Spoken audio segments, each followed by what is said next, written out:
Hello, friends and fans. This is Mrs. Goblin, and I'm on a journey, traveling the U.S. as well as other countries, so that I can not only work, but also play in this expansive and exhilarating world of ours. I want to bring my experiences to you, so you can enjoy the beauty, intrigue, and dynamic mix of cultures our world has to offer. I will drive, fly, ride bikes and horseback. I will scuba and raft to wherever I possibly can, so that we can all truly embrace the adventure and exciting opportunities that are available to all of us who wish to endeavor in them. So put on your walking or hiking shoes, don your swimsuit and fins, wear your headgear and PFDs, or just sit back and relax while I take you with me on some awesome adventures. Please feel free to also like, share, and subscribe to my channel so that I can continue to spread the wonder. Let's take a hike, jump off a cliff, soar over the treetops, or dive under the waves of the ocean and get this thing rolling. And come along with Mrs. Goblin while she travels.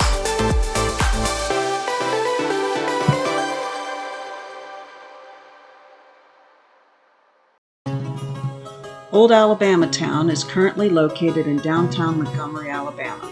The town originally was located 15 miles east of Montgomery along the Federal Road at Lime Creek, today known as Rome.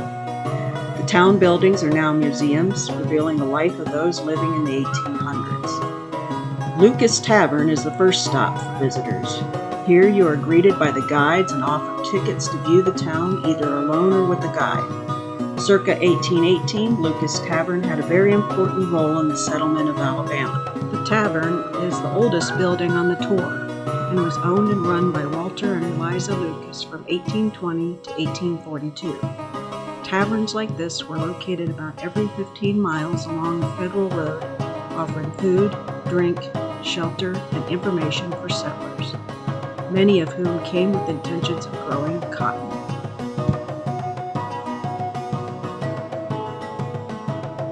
Our second stop on the tour was Yancey Dog Trot, circa 1850s. Dog trots were once common sights along the Alabama landscape. 2 rooms connected by an open hallway allowing the summer breezes to cool occupants. The name Dog Trot was derived from the family pet's freedom to trot through the opening. This dog trot was owned by orator and ardent sessionist William Lowndes Yancey. This is the carriage house, originally stood behind an Italian mansion built in the early 1850s by Samuel Swan. Swan owned a jewelry business and newspaper. Carriages and horses were housed downstairs, and horse feed and tack were stored upstairs. The town's doctor, Dr. Thomas David Duncan, has a small building where he kept his pharmacy and treatment instruments. Dr. Duncan treated most of his patients by traveling to their homes. He mixed medications and tonics in his office. Life was difficult in the 18 and early 1900s. Principal causes of death were tuberculosis, pneumonia, homicide, and heart disease. 1 in 7 children died before reaching their first birthday, and 30% of all children had physical and/or mental deficiencies. The yellow fever epidemic of 1897 that hit Montgomery was mistakenly thought to be contracted from germs in the air. Bonfires and even fumigation of mail were initiated in an effort to eradicate the disease.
You may notice that many medical instruments seen in these displays from that time period are unchanged and still used today.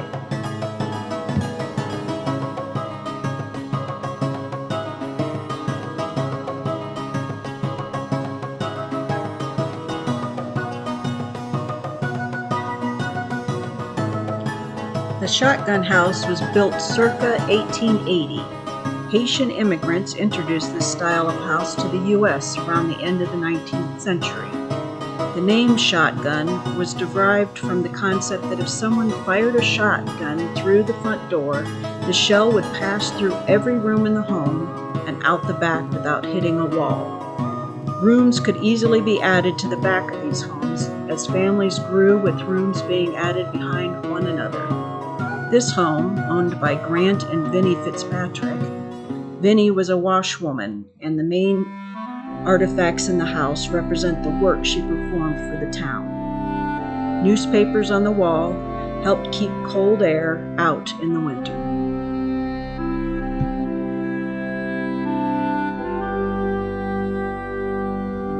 Being a washwoman, Vinnie had to do all laundry by hand.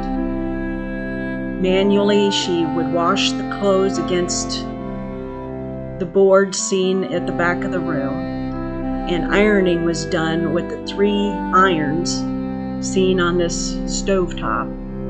The irons would all be heated and then in turn used until they grew cold. The washwoman often had more than 1 iron on hand, so she could continue working throughout the day.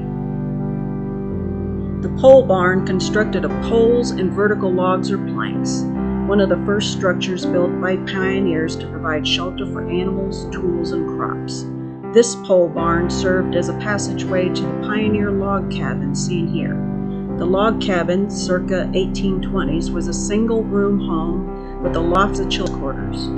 Those of you familiar with the Little House on the Prairie will recall this style home being the Ingalls home. The Adams Chapel School was built in 1898 for the education of the large Adams family in rural Barber County at a time when public education did not exist in most rural areas. Built to the specifications of the State Board of Education by Arthur Gilbert Adams.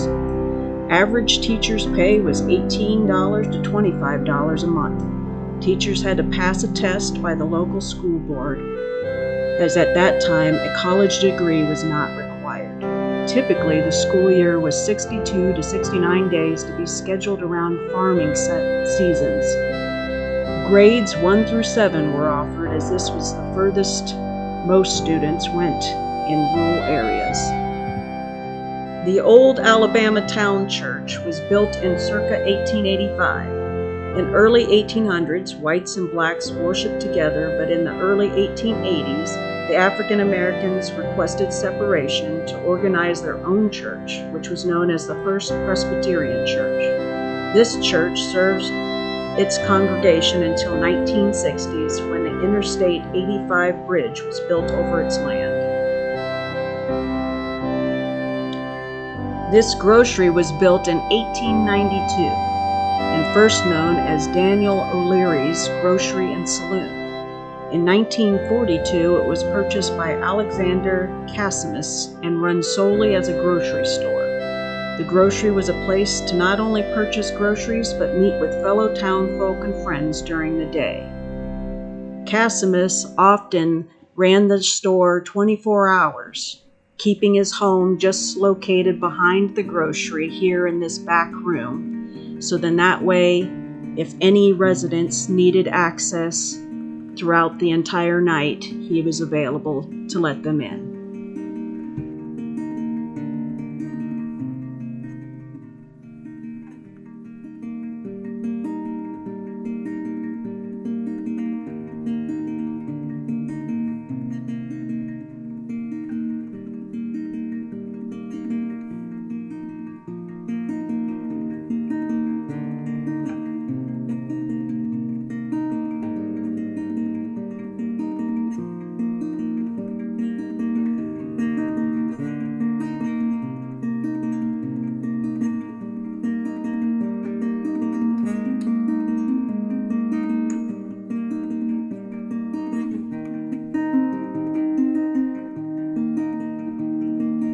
The tour then takes you to the working block and begins with Rose Morris, built in circa 1850s by Howell Rose. It was sold to S.J. Morris in 1907. Both Mr. and Mrs. Morris lived there until their deaths in 1952 and 1977 respectively. Throughout the home are dates of birthdays and weddings of the Morris family inscribed on the walls. This home is also built in the dog trot style.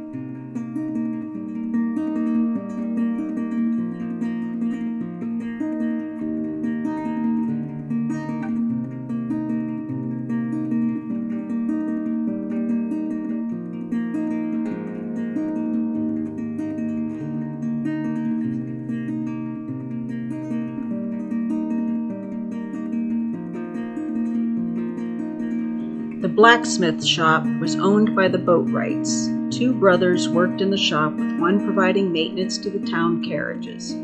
Blacksmiths were very important people in towns, providing and repairing necessities such as nails, horseshoes, wheels, and utensils.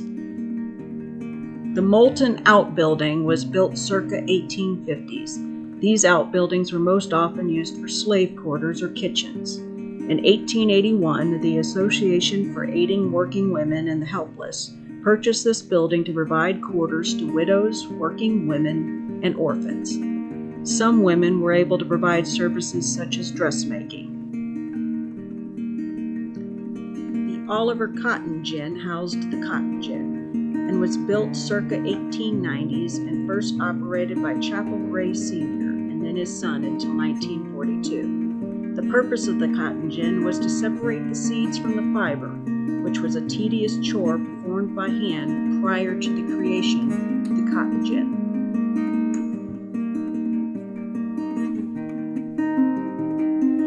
This drugstore is a museum with collections of artifacts depicting the typical items found in the town drugstore. Your local soda jerk, along with the foul-tasting pills and medicines, were commonly found together.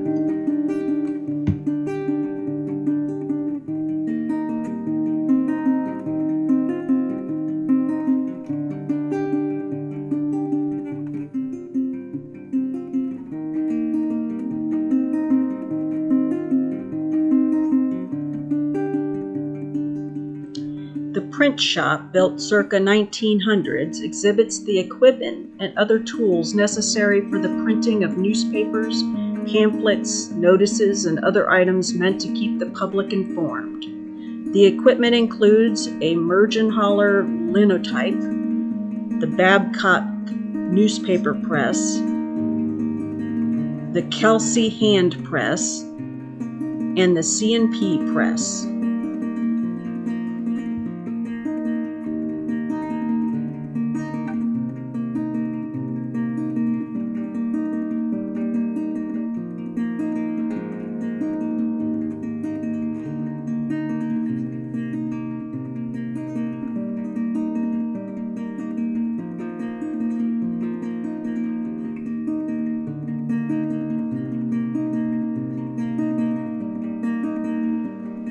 The Mergenhaler linotype, which was the first commercially successful typesetting machine that replaced the labor of hand typesetters. The Babcock newspaper press, a cylinder press, had newspapers in large quantities and was powered by an electric engine. The C&P press was faster than the hand press because it was powered by an electric motor to print larger handbills. This concludes my old Alabama town video. Thank you for watching, and please feel free to share, like, and subscribe to my channel.